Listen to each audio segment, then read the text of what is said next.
And forgiveness is a sacrifice, and it cost us everything, but it can do so much more. Hey guys, welcome back, or welcome for some of you. You have landed on the Wednesdays with Watson podcast. This is season 4, Forgiving Trauma Makers. I am so excited. I never in a million years thought that in April of 2020, when I was sitting at home with the rest of the world with nothing to do, that this project would turn into what it has. This podcast is heard on 6 continents all around the world. And it is my hope and my desire that people know that this is a podcast about hope and this is a podcast about help. And we do that in so many ways. And so we've spent 3 seasons doing that. Would encourage you to go back and listen from the beginning. You could do that by either hitting subscribe and going all the way back to season 1, where I tell a lot of my story and brings a lot of context into what we're doing here at the Wednesdays with Watson podcast.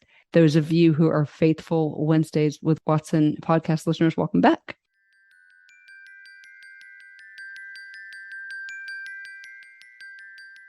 When I thought about what we were going to do for season 4, I wanted to make it something relatable. And we talked about childhood trauma all of last year.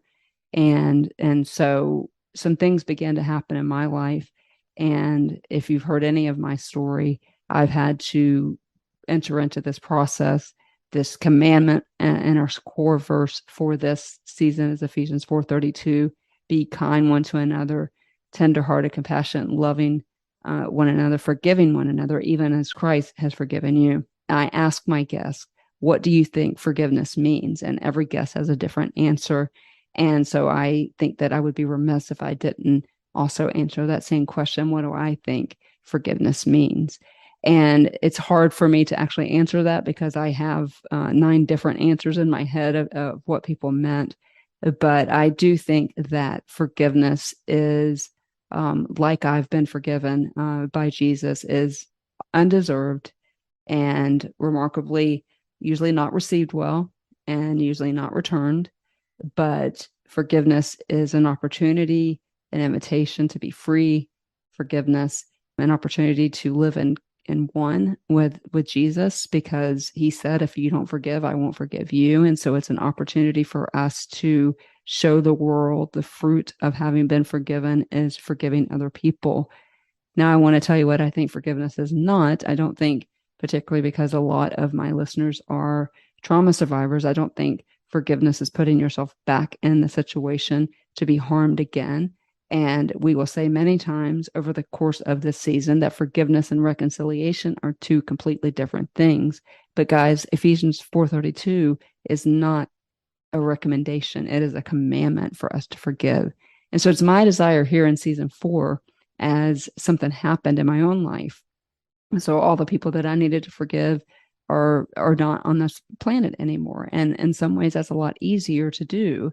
And you'll hear here in a few minutes my journey to forgiving those people that harmed me, my mom and my husband, my ex-husband, who I was in domestic violence for 12 years. You'll hear the journey of that and just how cool the Lord just really showed up with an Elizabeth Elliot connection. And so stay tuned for that here in this episode. But so I would walk around saying, well, I've forgiven because these people aren't on the planet anymore. And so I just, in my heart felt clean. My heart was clean. My heart is clean as it pertains to both of them. It doesn't mean that there's still not pain and that I still have questions that won't be answered until one day I get before Jesus as to why both of them hurt me like they did. But I truly believe that I have forgiven them, and I do live with some long-term repercussions of some of what they did. And so I have the opportunity to forgive again. But I really would have walked around and just told you, I've got that done, check, yes and amen. And as I continued to get behind this microphone and tell you the same thing at the end of every episode, I began to believe it myself. I began to believe that I am seen and that I'm known and that I'm heard and that I'm loved and I'm valued. And that's awesome, right? Like I'm taking care of myself, and I'm just remembering that God made me and he loves me no matter what, and that I don't have to do anything to please him. And so, awesome, right? I'm stepping out of the trauma, Amy, stepping out of the woundedness and stepping into healing. That's awesome. Good news. Bad news, though, is somebody hurt me who's still living. And somebody's, actually, family members, hurt me deeply. And it meant for at least this period of my life walking away. And as I processed that, it was I can't tell you how many times I have had to not do things that I wanted to do because of my black heart as it pertains to this. So I had to go to the mat with the Lord myself on forgiving in real time, because it was just easier to forgive people who aren't on the planet anymore. And you'll hear the story again after this of my journey of that. And so that was the genesis of this series. And so without further ado, I now want you to hear this episode that I recorded a couple years ago called Forgiving Trauma Makers. And it was a very cool experience, one that I will never forget, but it was and is my journey to forgiving my mom who abandoned me and my husband who beat me. And so it is my desire and my goal this season that somebody on the other end of this microphone will find their way through forgiveness, and so that you can live in the freedom that brings. And I will be walking that road right alongside you as I am learning and continually taking this, among other things, to the foot of the cross. And so if you've been around this podcast at all, you know that Jesus is always the star of the story. Not me and not any resource that I bring to you, but Jesus is the star of the story. The point of this podcast is to point you to him, to point you to community. We give out counseling scholarships, and we also encourage church, your local church. And so let's drop into this episode, Forgiving Trauma Makers. Come on with me as we start a little journey down memory lane. A little more of my story and the night that changed everything, prompting me to ask a question that changed even more, and then capstoned by an experience that only the star of the story could write. Let's see if we can figure out what this forgiveness thing is all about. Because as the lyric in the blockbuster Hamilton says, forgiveness. Can you imagine? What if we understood it and practiced it as much as humanly possible? Can you even imagine? Here we go. Let the healing continue.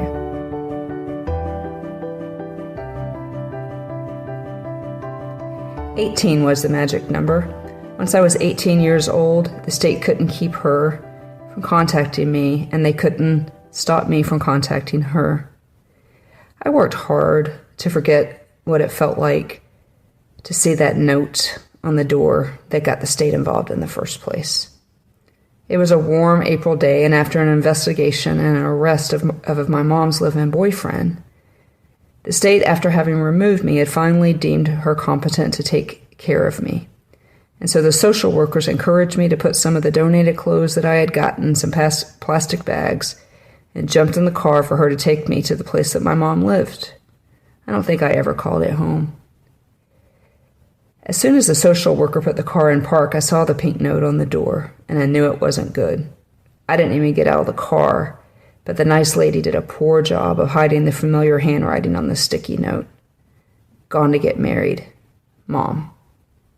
Her boyfriend had been released from jail, and apparently they both skipped town. My eyes still water a little bit telling you this story, and my stomach drops. And the same thoughts go through my mind. How? Why? What's wrong with me? What did I do? I have since forgiven her so many years later, but in no way have I forgotten, not in the truest sense of the word. And my soul bears the scars of the decision that she made. My very being remembers. There has been no forgetting. And so the subscription to the thought process that forgiving is forgetting is not a good thing. And before I attempt to tell you my forgiveness story, I can absolutely tell you that, at least for me, forgiving is not forgetting. It wasn't a surprise to anyone after those 6 months that I wanted contact with my mom. Daughters want their moms, and I was no different. And so 6 months after my 18th birthday, I saw her for the first time since she abandoned me just 3 years prior to that. It was at my high school graduation where I delivered the valedictorian speech. I avoided eye contact with her in the audience. I did find Mom McGowan in the crowd, though. And it was her smile and the glitter in her eyes that actually lowered my heart rate so I could deliver my speech on Philippians 1:6, that verse that talks about how God always finishes the work that he starts in all of us. Telling you this story on this podcast today is the fulfillment of that very scripture. He who began a good work in you will complete it until the day of Christ Jesus. That speech was delivered on June 6, 1990, with my mother in the crowd. Just a little over a year later, I stood in an IC unit staring at her in a hospital bed. Her body was covered with tubes and machines, and the sounds of the beeps and the whooshes told us that she was still alive. I was in my first semester of my sophomore year at college and still lived about 120 miles from where she lay in the hospital. Ironically, the same hospital where I was born, the place that my life began. And now they were telling us that her life was ending. I only had one weekend off a month, and so I had picked a cool fall weekend in October to spend with her in the IC unit. I refused to leave the hospital, and the nurses took just as good care of me as they did her, because what they saw was a hurting kid. And so they gave me warm blankets and snacks, and I know that that was their way of showing deep compassion for the decision that was coming for us. We were just kids, but the decision to pull life support was necessary, and I knew it. But on this weekend, I just wanted to be in the same room with the woman who gave me life. Maybe I could find some peace in between the beeps and the heart monitors and the swish of that ventilator. Maybe, just maybe, I could forgive and figure out a way to forget like I had been taught. I was pretty sure I was never going to forget 14 years of damage from her, but I didn't want her to die, and I hadn't told her that I had forgiven her. But I needed that to be true. And that was my goal that weekend in that hospital room. The hospital was situated just blocks from where we grew up, and the view from her room was familiar. So it was hard not to see the trauma places and experience resentment and bitterness for the woman dying in the bed behind me. The beeps of those machines kept telling me I had more time. So I stood at that window all weekend, trying to figure out how I could absolve her for all that she had done. After all, that is what I thought forgiveness meant, like literally just pretending it never happened. When it came time for me to leave and go back to college, I stood as close to her bed as I had all weekend. I looked down at her hand, and it was so bony, and the skin just hung there. I looked at her face, and even though she was intubated, I could see every single bad choice she had ever made carved on a tired and a sad face. I thought about grabbing her hand before leaving the hospital to go back to school. In a way, it would have been my way of telling her that we were okay. But we weren't okay. I still had questions, and she was never going to wake up and answer them. The machine beeps had really been comforting, often quieting my racing brain, as I both tried to say goodbye to a mom, but also come to terms with her complete lack of care for us, and that she never would ask me to forgive her. So I looked down at her hand again, and then to her chest, and I watched it rise and fall. Swallowed the bile that invaded my throat, and turned and walked out of that hospital room. I couldn't even bring myself to grab her hand. I wanted it all to be okay, it just was never okay. I knew she was dying. I hoped I'd have another chance. I walked out of the hospital just in time for the wind to blow this coffee smell, and it absolutely assaulted my senses, and it definitely reminded me of Jacksonville, where all the trauma happened. The Maxwell House headquarters across the river could tell so many stories of so much trauma. I cried as I drove back to school. I had been told many times that I was to forgive, but that was included with words like forget, or phrases like treat it like it never happened, or treat the person like it never happened. And none of that seemed doable to me. All of it hurt in the deepest parts of me. Just a few months later, I got the phone call, and it wasn't a surprise. Just 10 days after I turned 20 years old, my sister called me at college and told me it was time, and they needed us to sign paperwork that we would be removing life support. I wasn't even old enough to rent a car to drive to them, but I was faxing paperwork to the hospital giving them permission to remove life support. By the time I made it to Jacksonville the next morning, she was already gone. She lived 50 minutes off of that life support machine. We did the best we could to have some sort of memorial service for her, but it was all very obligatory, and I couldn't wait to get out of Jacksonville. I had no idea the darkest days were still very much in front of me. As I attempted to grieve the death of my mama, I often was riddled with guilt of that memory of refusing to grab her hand. I was and am so sad that she stepped into eternity thinking that I had not forgiven her, because she was right, I had not. At least I had not made any formal, quote, transactions to do so, and in my mind, her exit off the planet kind of made forgiving her inconsequential, and I was still operating under a faulty definition of forgiveness, too. I could not meet those standards of forgiveness, so I stopped trying. I went back to school and did what I did do. I hit the gas. I lived life wide open, avoiding thinking of my mom or my unforgiveness. I did, though, make a vow to never leave things unresolved with another person again. And no matter how badly that person hurt me, I would immediately, quote, forgive. Whatever that meant, I was there for it, and strove to avoid conflict at all costs. I never wanted to feel that pain of regret again. Just 2 years later, I had married and was hopeful of a life that was different than the one I had lived. I was never the girl that dreamt of a wedding or a family. Every day seemed like a bonus to me. So when I met John Watson, I leaned into it and determined to be loved and to love with everything I had too. And I had my companion of regret that would make me better at relationships, that would make me more worthy, that would make things bad not happen. I was still so determined to never feel the regret of unforgiveness again, so if those things happened, I was immediately going to let it go. But I tried to be perfect. I wanted to be everything he wanted and needed. He had demonstrated verbal abuse long before the first physical hit. I just absorbed the pain of his words, but determined not to hold it against him, or forgive him, or whatever would make me feel less fearful of that regret again.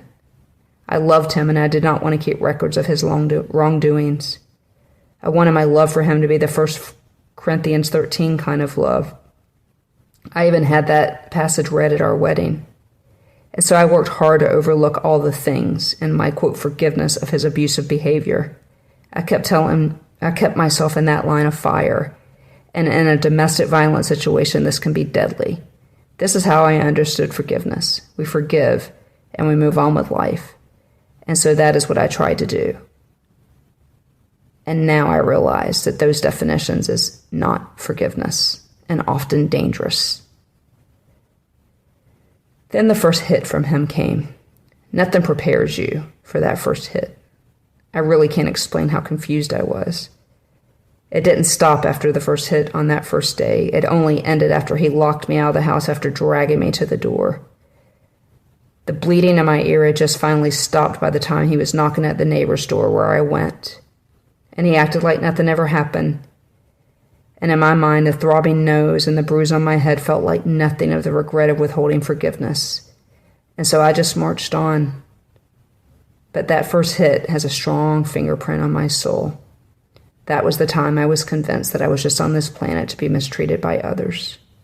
We never talked about it. The abuse just got more frequent over the years, and I kept, quote, forgiving him. But I was pretty sure that at some point, John Watson was going to need to be forgiven 491 times. One more time than Jesus told Peter that we were to forgive. As the abuse got worse, he began to isolate me more, and the need to, quote, forgive him subsided, as did the freshness of that regret that I had for my mom. I truly did not wish harm to him, but he was hurting me in my deepest, deepest parts and eroding any self-worth I had left. His words, his lack of care for me as his wife, shredded me. Seeds of hurt that I had tried so hard to sweep off the surface of my heart began to take root, and bitterness came in. It was lonely. I had not told a single soul that he was hitting me. One night, I was sitting in the balcony of North Jacksonville Baptist Church at a Stephen Curtis Chapman concert. I was there with a college buddy, and it felt good to be in a church. I hadn't been in one for a while. I enjoyed the concert, but at the end, I found myself literally unable to move, literally stunned, and my shirt was soaked, and my tears was what soaked them. Stephen Curtis Chapman at the time had teamed up with an organization called End of the Spear, a mission organization famous for a story of where 4 missionaries went into an Ecuadorian forest and were brutally murdered. 2 of those names sound pretty familiar to most of us, Nate Saint and Jim Elliott.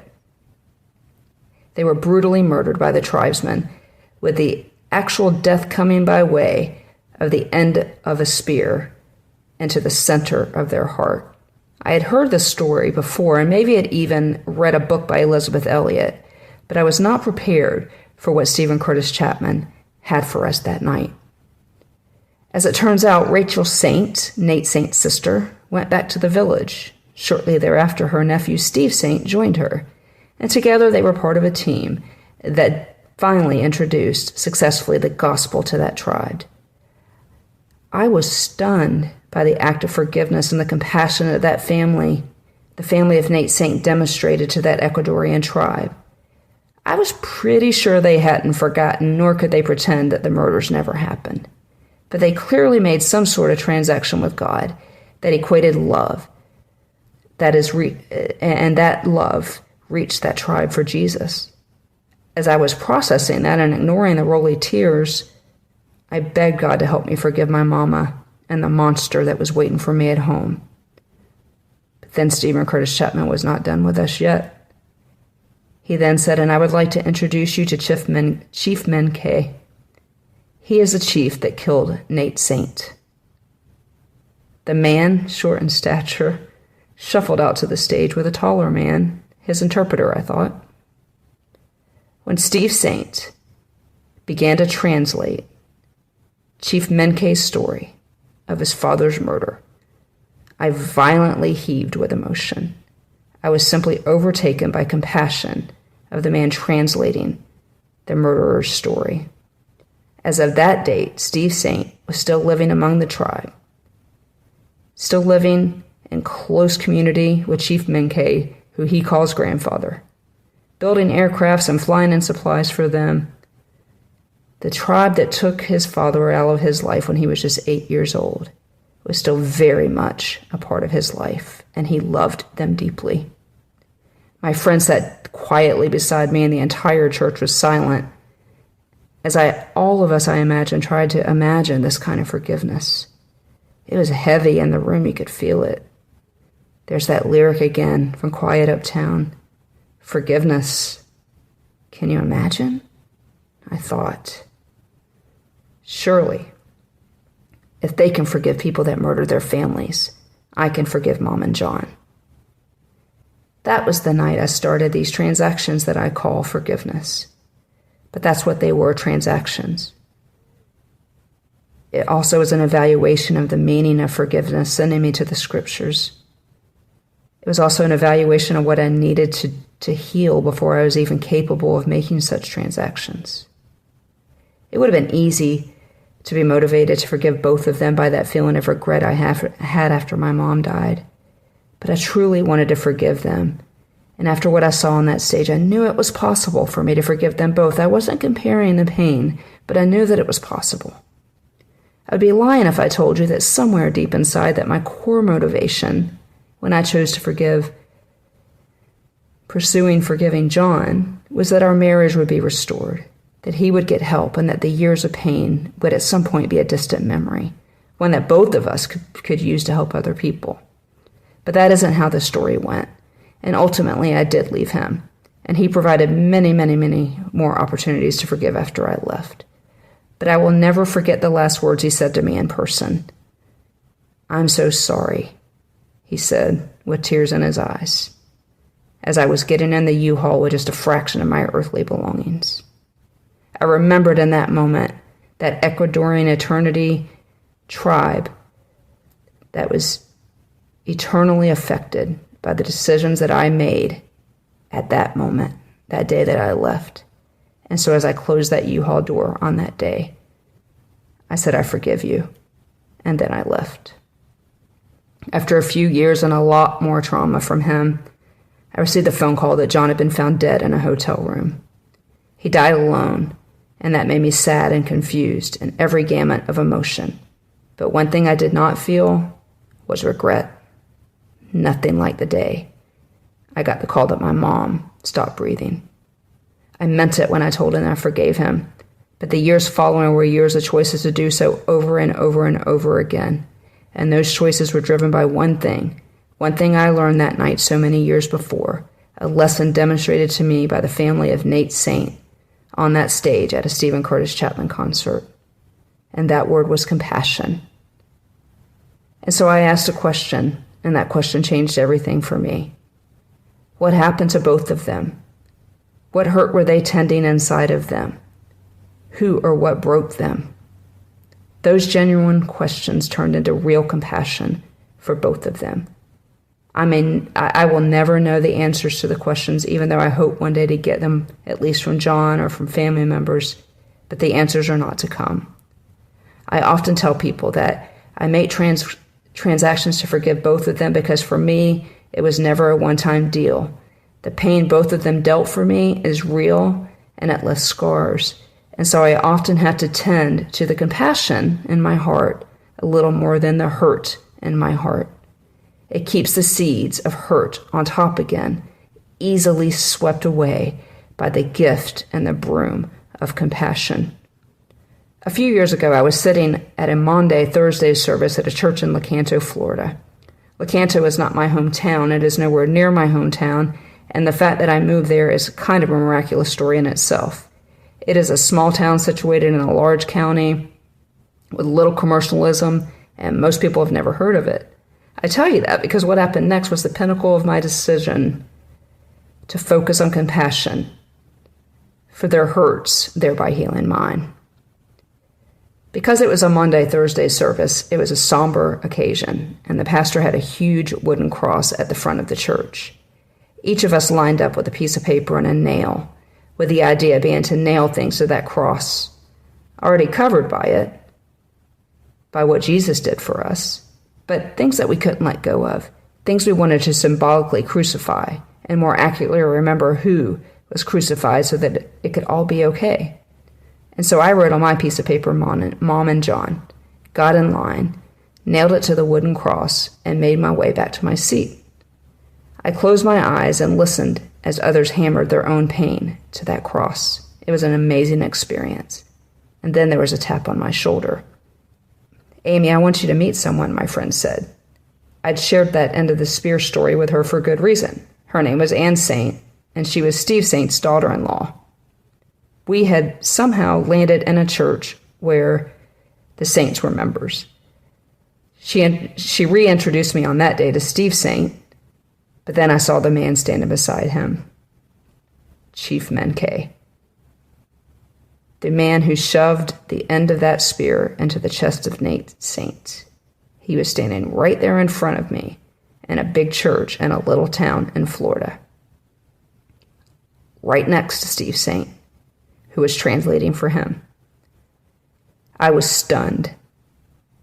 There it was, redemption standing right in front of me, the product of compassion standing right in front of me.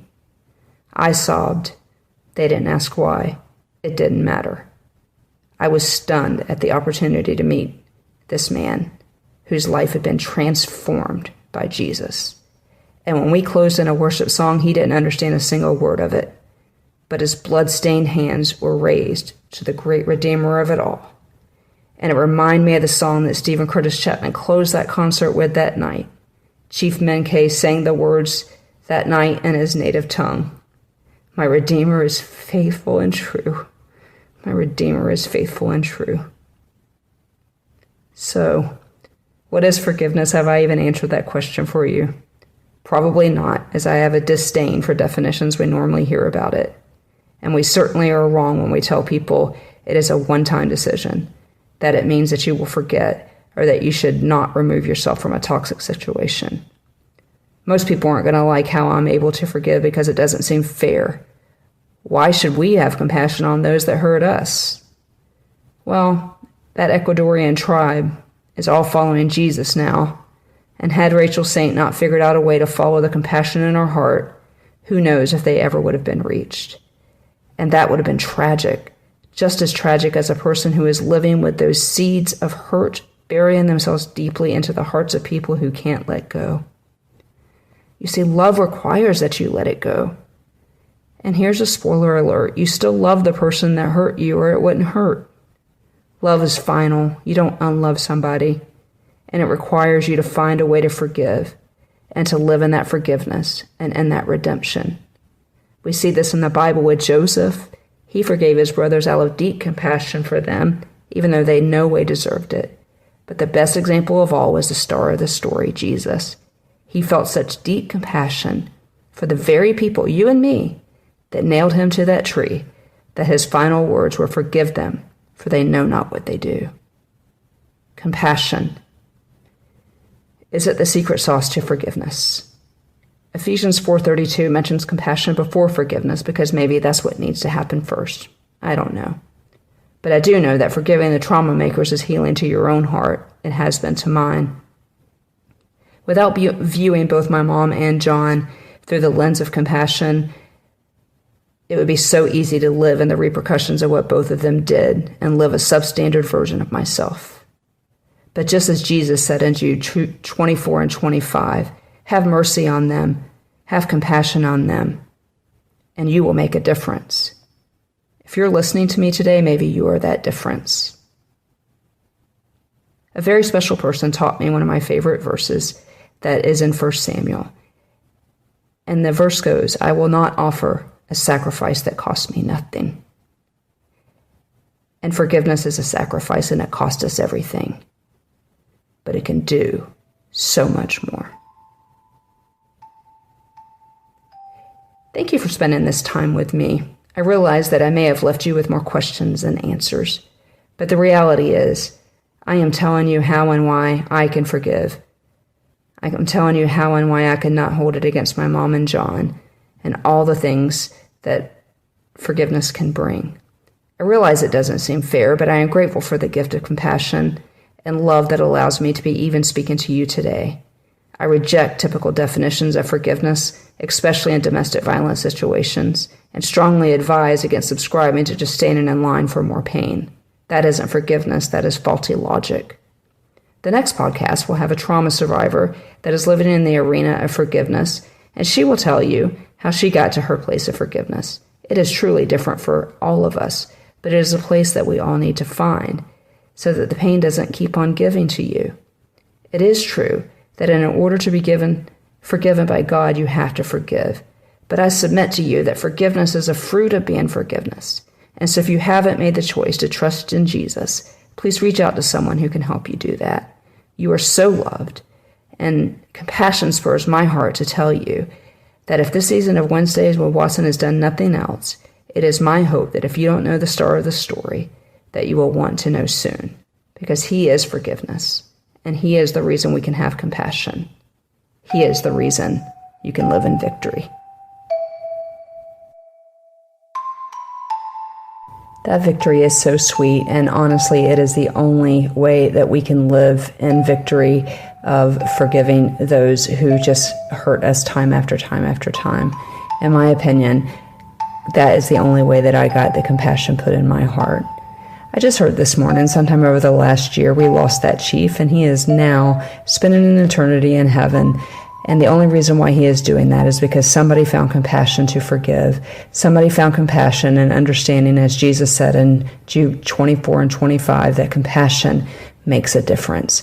I do hope that somebody on the other side of my voice today is the reason why we do this podcast, and that somewhere, somehow today, you will find your own way of forgiving those who have harmed you, and you will find your own peace so that you can live in such victory. I do not leave a microphone. I do not leave a keyboard without saying the same thing. And you are seen, you are known, you are heard, you are loved, and you are valued. See you guys in 2 weeks. You never change.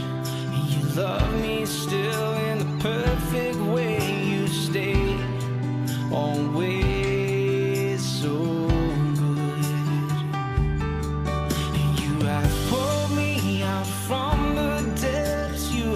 save me from certain death. You have shown yourself faithful to me over and over, Jesus. So let my life glorify you and teach me to walk beside you. And I want to be more like you, so let my life be one marked by you.